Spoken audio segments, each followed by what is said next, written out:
kabajamtootaa fi jaallatamtoota amantoota Waaqayyoo dhaggeeffattootaa fi hordoftoota garee yuutuubii jalatti argamtan hunduma keessanii fi nagaa koo hafuuraan isiniif dhiyeessaa akkam jirtu.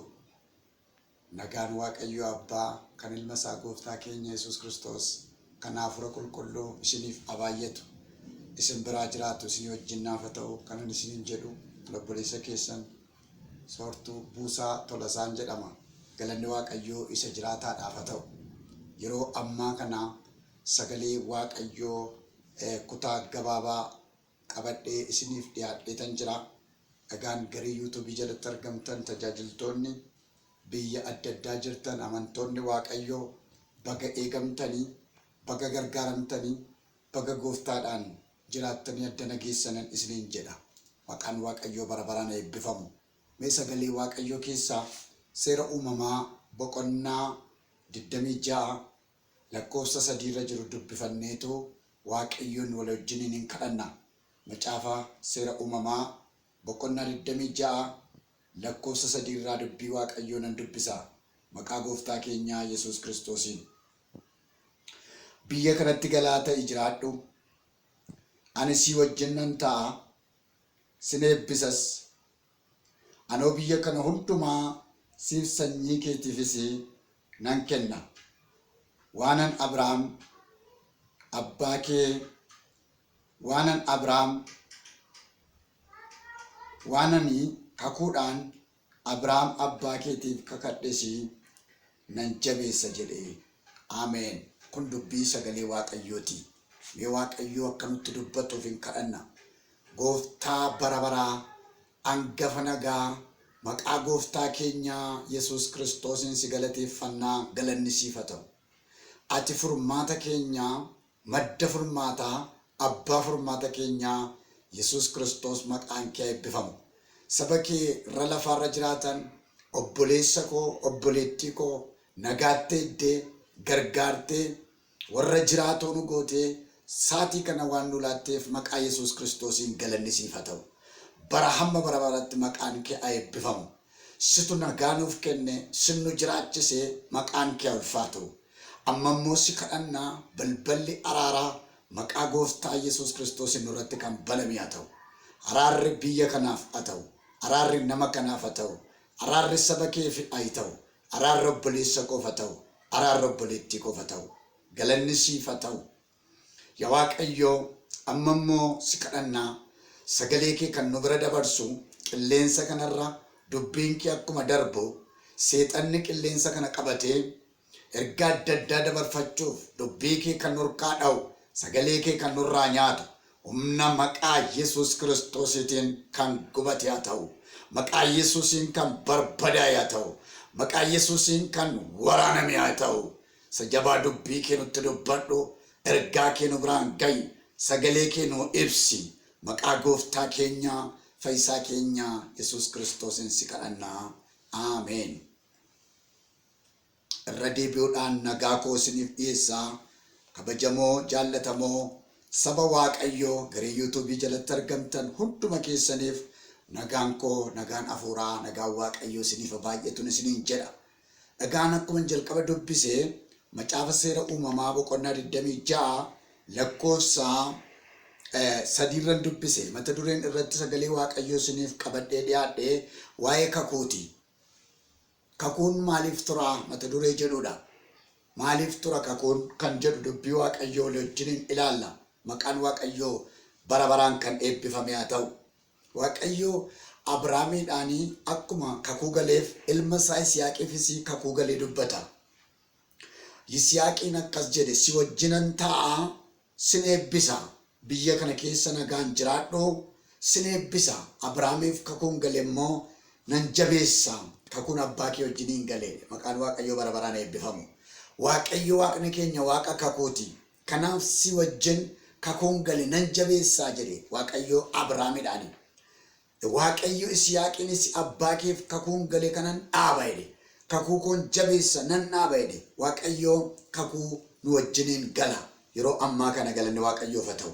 Mee waa'ee kakuun maaliif tura kan jedhu utuu inni ilaalin fuulduraa kakuun maal akka ta'e tuqaa 2-3 sagalee waaqayyoo irraa isinitti dubbadha.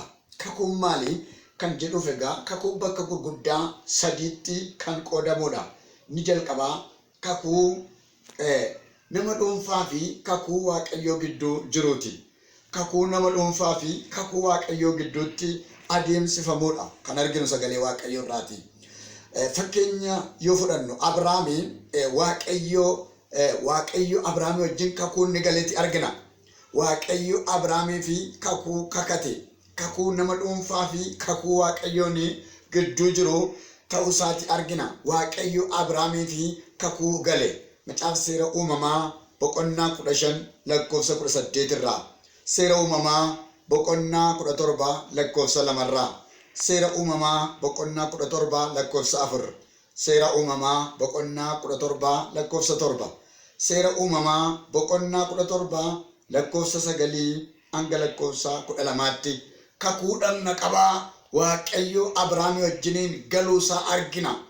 Waaqayyo kakuu Abrahaamii wajjin gales immoo in raawwate. Kanaaf kakuu nama dhuunfaa fi kakuu waaqayyoon gidduu jiru ta'uusaa ilaalla. Inni lammaffaanii kakuu sabaa fi kakuu waaqayyoon gidduu jirudha. Kakuun fakkeenya naa laallu saba Israa'elii fi waaqayyoon gidduu kakuutu ture jechuudha.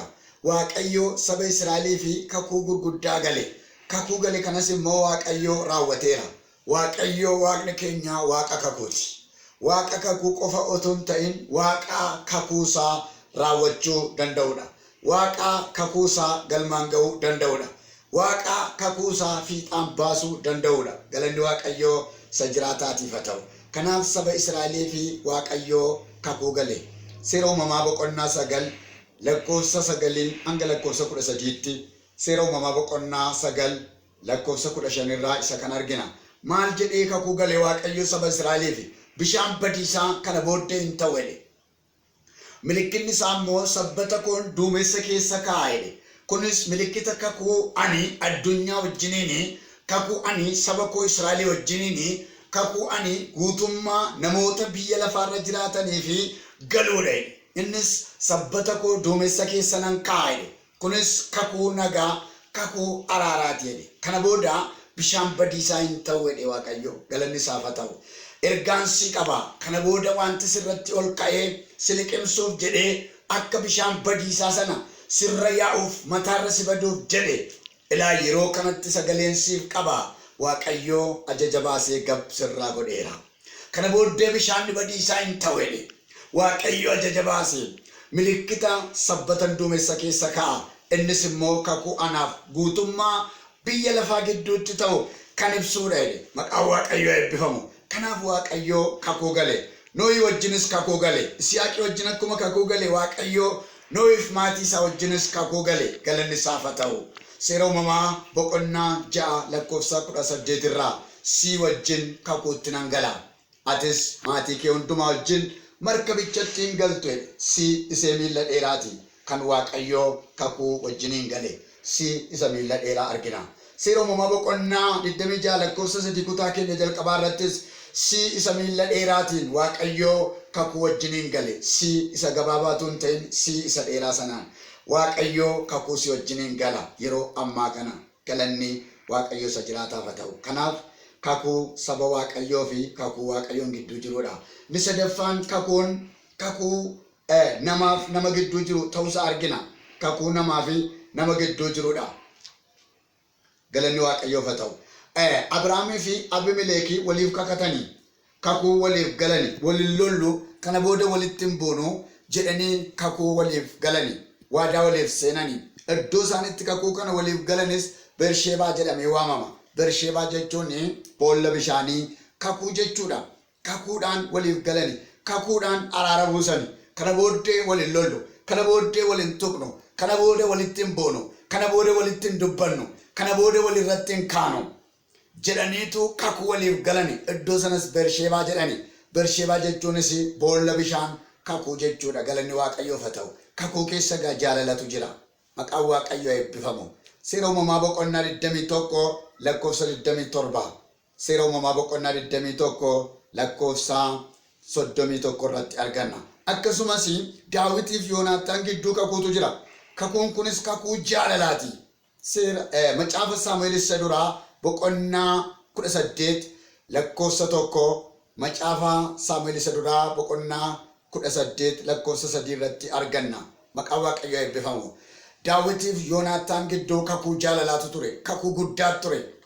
Kakuu eebbifamaatu ture. Waaqayyoo si wajjiniin kakuu gala. Kakuun maaliif tura kan jedhu qabxii keenyaan jalqaba isiniitu qeetti deemna egaa.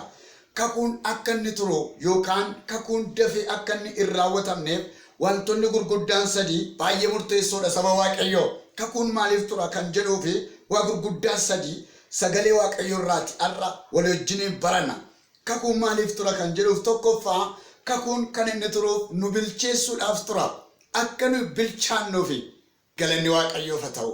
Kakuun akka nu bilchaannuuf tura. Wanti bilchaanni tokko nyaataaf hin ta'u. Wanti bilchaate garuu nyaataaf ta'a. Wanti bilchaate dhannama qaba. Wanti bilchaataan himminyaa. Wanti bilchaataan jijjiirama of keessaatii qaba. Galanni Waaqayyoof haa ta'u. Dubbiin Waaqayyoo kakuun maaliif akka inni turu kan nutti dubbatu akka nu bilchaannuuf yookaan immoo nu bilcheessuudhaaf tura. Kakuun galanni Waaqayyoo isa jiraataadhaaf haa ta'u.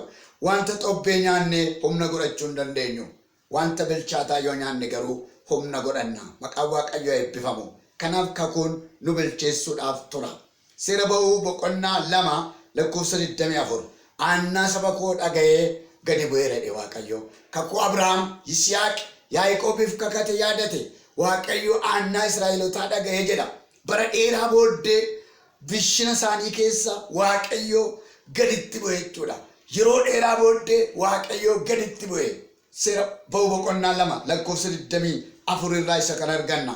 Ba'uu boqonnaa 4 1 hanga 6tti Museedhaan maan harka kee keessaatti hin jedhe. Museenis uleedhe. Mee lafa buusi kaa'edheen Waaqayyo gaafa Museen ulicha lafa buusu ulichi itti galagalee boofa ta'ee isa lole. Deebisee qabe harka isaa keessatti deebi'ee ulee ta'e. Amma immoo harka kee fuudhii dachaasaa wayyaa keetii keessa kaa'ittiin jedhe Waaqayyo Museedhaan. Museen gaafa harka isaa dachaasaa wayyaa isaa keessa kaa'u harki isaa adii boolalee ta'e. Amma immoo fuudhii harka kee deebiseedhe. Gaafa harka isaa dachaasaa wayyaa isaatii keessaa baasu harki isaa deebi'ee akka harka namaa ta'e. Kun maal jechuudha? Waaqayyoo mana mootii Gibxii Fara'oonitti leenjii waggaa 40 qabda turte. Garuu ati achitti hin bilchaanne. Gaara Siinaatti abiddaan sitti mul'adheen si bilcheesse. Maayikiroo sekendii keessatti si bilcheesse. Hojiif taateetta. Nyaataaf taateetta. Amma bilchaatteetta ittiin jedhe Waaqayyoo. Seera ba'uu boqonnaa 3 lakkoofsa 5 irraa isa kan argina. Waaqayyoo abiddaan itti mul'atee maayikiroo sekendiitti isa bilcheesse. Kakuun amma bilchaatutti hin raawwatamu. Bilchina keenya barbaada. Waaqayyo akka ati bilchaattu sirraa barbaada. Wanti bilchaate dhannama qaba isiniin jedheera. Nyaataaf ta'a isiniin jedheera. Himminyaa humna namaa kenna isiniin jedheera. Wanti xobbeen garuu dhiiga jedha. Wanti hin bilchaanne dhiiga jedha. Waaqayyoo kakuu kee bilcheessaa ameen jedhi. Waaqayyoo sagalee si keessaa qabu hin bilcheessaa. Ruut boqonnaa 3 lakkoofsa 3 irraa. Ruutiin Naa'omiin akkas jette. Kana booddee dhiqadhu, dibadhu, wayyaa keessa uffadhu. Isa booddee bo'eesitti dhiyaachuu dandeessaattiin jette. Kanarraa maal argina? Dhiqadhu, dibadhu, wayyaa keessa immoo uffadhu jette. Dhiqadhu kan jedhu qulqullummaa argisiisa jechuudha. Maqaan Waaqayyoo kan eebbifame haa ta'u. Namni dhiiga Kiristoosiin erga fayyee booda qullaa'eetu Waaqayyoodhaaf aarsaa jiraataa dhiyeessuu danda'a. Kanaaf Ruutiin dhiqadhu, dibadhu, wayyaa keessa immoo uffadhu jette. Kanaaf dhiqachuun qulqullummaa argisiisa. Dibanni immoo ayyaana Waaqayyooti. Dibadhutti hin jette. Galanni isaaf haa ta'u. Erga dhiqattee, erga dibatteen booda uffannaa kee guutummaa isaa erga uffatteen booddee bo'aasitti dhiyaachuu dandeessa. Kanaan alatti fuula bo'aasitti dhiyaachuun hin danda'amutti hin jette. Naa'omiin Ruutiidhaan. Ruutis hin dhiqatte, hin dibatte. Wayyaasis hin uffatte. Galanni Waaqayyoo isa jiraataadhaaf haa ta'u. Kanaaf kakuun hamma nuti bilchaannutti hin tura jechuudha. Yookaan nu bilcheessuudhaaf tura kakuun. Inni lammaffaan kakuun maaliif tura kan jedhuufi obsa keenya ilaaluufidha. Kakuun kan inni turu. Akka nu obsinuufi hamma nu obsaan dandeenyutti hamma nu obsaan dhaabannutti kakuun hin tura. Galanni Waaqayyoof haa ta'u. Obsa keenya madaaluudhaaf tura. Ruut boqonnaa 3 lakkoofsa 13-14 Ruut boqonnaa 3 lakkoofsa 18 hamma lafti bari'utti achuma taa'ii eeggadhutti hin jetti kutaa kana keessattis Naa'omiin Ruutiidhaan hin bari'aati gaafa bari'u Bo'eez wajjin wal argitaati jette gaafa bari'u wal argitaa kakuu kee wajjin maqaa Waaqayyoo eebbifamu erga dukkana dabarsite erga obsite Waaqayyo kakuu kee wajjin walitti si baasa galanni isaaf haa ta'u kanaaf hamma bari'utti asuma miilla isaa jala turi inni iyyuu hin dhufaati hin turuuti galanni Waaqayyoof haa ta'u kanaaf Waaqayyo obsa nurraa barbaada kakuun akka inni raawwatamuu fi obsuun baay'ee barbaachisaadha. Yaaqoob boqonnaa 5 lakkoofsa 7 hanga 12tti arganna. Hiyyoo battamitti akka obse hin beektu waan Waaqayyoo ittiin raawwates immoo hin beeknedha. Kunis gooftichi araara qabeessa waa qabeessa gara laafessa ta'uu isaa ni agarsiisa jedha. Galanni Waaqayyoof haa ta'u. Roomaa 5 lakkoofsa 4 obsi qoramanii ba'uu fida. Qoramanii ba'uunis immoo abdii fidaadha. Maqaan Waaqayyoo eebbifamu. Kanaaf kakuun maaliif tura kan jedhuuf qabxii jalqabaa nu bilcheessuuf tura. Ni lammaffaan obsa keenya ilaaluudhaaf tura. Ni sadaffaan akka nuyi dhaabannuuf tura jechuudha. Hamma nuyi dhaabannutti kakuun hin raawwatamu. Waaqayyoo warra dhaabatanii kakuu eeggataniif kakuu isaanii hin raawwataaf. Ergaansii qaba obboleessa koo obboleettii koo raafamaa jirta moo fuula Waaqayyoo irra dhaabataa jirta? Yoo dhaabatte Waaqayyoon eeggatte Waaqayyoo Waaqa kakuusaa raawwachuu danda'udha. Maqaan Waaqayyoo bara baraan kan eebbifame haa ta'u. Kanaaf Waaqayyoon dura yoo dhaabanne Waaqayyoo kakuu raawwata. Filiphisiiyuus boqonnaa 4 lakkoofsa 1 Ambaaqoom boqonnaa 2 lakkoofsa 1 hanga 3tti Ambaaqoom koobii sanarra dhaabate Waaqayyoon eeggate. Mul'ata argitu gurguddisii barreessi rakkina malee namni akka dubbisuu danda'utti ittiin jedhee Waaqayyo Ambaaqoomiidhaan. Mul'atichis immoo hin raawwatama hin turu. Mul'atichi immoo fiixaan ba'a ija godhataati hin turuuti. Rakkina malee namni dubbisuu akka danda'utti jedheen Waaqayyo Ambaaqoomiidhaan mul'ata argite kana barreessi mul'ata argite kana gurguddisitii caafi ittiin jedhe. Ambaaqoomis koobii sanarra ni jaajja. Waaqayyoon ani eeggadha. Waan ani isa gaafadheef deebiin naa kennu wal bira qabeetan ilaala jedhe. Yoo dhaabatte Waaqayyoo kakuu keessiif raawwata. Waaqayyoo kakuu fiixaan baasa. Galanni Kiristoos Iyesuusiif haa ta'u. Akka nu dhaabannuuf yookaan hamma nu dhaabannutti kakuun hin tura. Namni dhaabate maal argaa? Namni dhaabate waan haaraa argaa. Nama dhaabateef Waaqayyoo waan haaraa godha. In dhaabatta Waaqayyoo waan haaraa si agarsiisa. Ambaaqoom irratti argina. Ambaaqoom mul'ata gurguddaa arge. Isas immoo hin barreesse. Innis immoo hin raawwatama. Hin turu. Hin dhufa. Yoo ture yommuu hin dhufa. Hin turu. Hin dhufa. Hin raawwatama jedhe. Dubbiin Waaqayyoo hin raawwatama. Jalqaba waan tokko isiniin jedheera. Waaqayyo Waaqni keenya Waaqa kakuuti isiniin jedheera. Waaqayyo jechuun mataan isaayyuu kakuu jechuudha. Kanaaf nama dhaabateef waan haaraatu ta'a. Maqaan Waaqayyoo amma bara baraatti eebbifamu. Dhaabadhu Waaqayyo waan haaraa siif godha. Namni dhaabateen fayya. Maqaan isaa kan eebbifame haa ta'u. Maatiyuus 24 lakkoofsa 13 irraa Maatiyuus 10:22 hamma dhumaatti namni obsee dhaabatu hin fayyadha. Hamma dhumaatti namni danda'u hin fayyadha. Waaqayyo warra dhaabatan hin fayyisa. Ekonomikaalii fayyisa. Spirituaalii hin fayyisa. Social life isaan fayyisa. Dhaabadhu Waaqayyo si fayyisa. Hafuura kee fayyisa. Billiitii namummaa keetiif fayyisa. Diinagdee kee fayyisa. Warra dhaabatan Waaqayyo hin fayyisa. Maqaan Waaqayyo eebbifamu. Namni dhaabatu hin boqota. Inni biraan namni dhaabatu hamma dhumaatti hin boqota. Daani'el boqonnaa 13 lakkoofsa 12 raajii Daani'el boqonnaa 12 lakkoofsa 13 irraa hamma dhuma jireenya keetti dhaqin boqotta. Guyyaa salumaatti kaatee dhaabatta gahaa kee argatta ittiin jedheen Waaqayyo Daani'eliidhaaf. Kanaaf hamma dhumaatti yoo dhaabanne hin boqonna. Jireenya keenya boqota. Hafuura keenya boqota. Sammuu keenya boqota. Galanni isaaf haa ta'u. Ni dhuma. Maqaa isaatu jijjiirama nama hamma dhumaatti dhaabatuuf. Yoo dhaabatte Waaqayyo maqaa kee jijjiira. Macaafa Seera Uumamaa boqonnaa 32 lakkoofsa 28. Yaaqoob halkan guutuu ergama Waaqayyo yeroo inni wallaansoo qabaa buletti lafti barinaan nagadhiisi ittiin jedhe ergama Waaqayyootiin. Ergama Waaqayyoo sin gadhiisu jedhe. Nagadhiisi sin gadhiisu jedhe. Nagadhiisi sin gadhiisu jedhe. Utuma isaan akkas waliin jiranii lafti baree. Galanni isaaf haa ta'u dhumarratti yoo itti na eebbifte maleessaa jedhe Yaaqoob.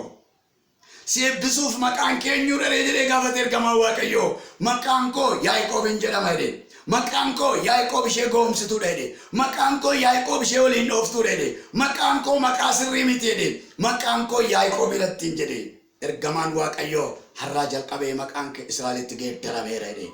Haalelluuyaa. Haalelluuyaa. Har'aa jalqabee maqaan kee Israa'elitti jijjiirameera jedhe. Kanaaf yoo amma dhumaatti dhaabatte waaqayyo maqaa kee jijjiira. Abjuu kee jijjiira. Waaqayyo mul'ata kee jijjiira. Waaqayyo karoora kee jijjiira. Yoo amma dhumaatti dhaabatte waaqayyo hafuura kee jijjiira. Waaqayyo mana kee jijjiira. Hafuuraan si jijjiira. Guddinaan si jijjiira. Maqaan waaqayyoo amma bara baraatti kan eebbifame haa ta'u. Inni dhumaa namni amma dhumaatti dhaabatu gaa hin gammada. Raajii Daani'el boqonnaa 12:12 irratti xumurra. Hamma dhumaatti yoo dhaabatte waaqayyo gammachuudhaan si guuta. Gammachuun sun Kiristoosi. Jireenya keetu gammada. Hafuura keetu gammada. Gooftaa Yesuus galanni siif haa ta'u. Isa jiraataa dubbii keetiif ulfaadhu. Maqaan kee maqaa Yesuusiin eebbifamu. Waan haaraa goota. Cabsitee karaa bantaa. Ergaa sagalee kee kanaaf amma bara baraatti maqaan kee eebbifamu. Ati jireenya. Ati ulfina. Ati mo'icha. Ati faajjiidha. Galanni siif haa ta'u. Ilaa kakuun nama kanaa maqaa Yesuus Kiristoosiin kan raawwatameef haa ta'u. Kakuun obboleessa kanaa kan raawwatameef haa ta'u. Kakuun obboleettii kanaa kan raawwatameef haa ta'u. Ati waaqayyo waaqa kakuuti. Maqaa Yesuus Kiristoosiin kakuun isaanii dhaabbate yaa waaqayyo gooftaa ta'anii mimmaan kan roobsaa jirani. Yaa waaqayyo gooftaa barri kan itti dhume yeroon kan itti dhume nan kadhadha maqaa Yesuus Kiristoosiin kakuun nama kanaaf raawwatamu. Haalelluuyaa. Ilaa waaqayyo waaqa kakuuti. Ilaa kakuu nagaa sii gala. Ilaa kakuu eebbaa sii gala. Ilaa kakuu jireenyaa sii gala. Ilaa kakuu jaalalaa sii gala. Ilaa kakuu bara baraa si wajjiniin gala waaqayyo. Gooftaa galanni siif haa ta'u. Kakuu ilmaan kee wajjin galteef ulfaadhu. Kakuun nuuf raawwatamu. Saba keef kakuu xumureef. Sa yaadan biraan gahi. Maqaa Yesuusiin si kadhannaa. Ameen.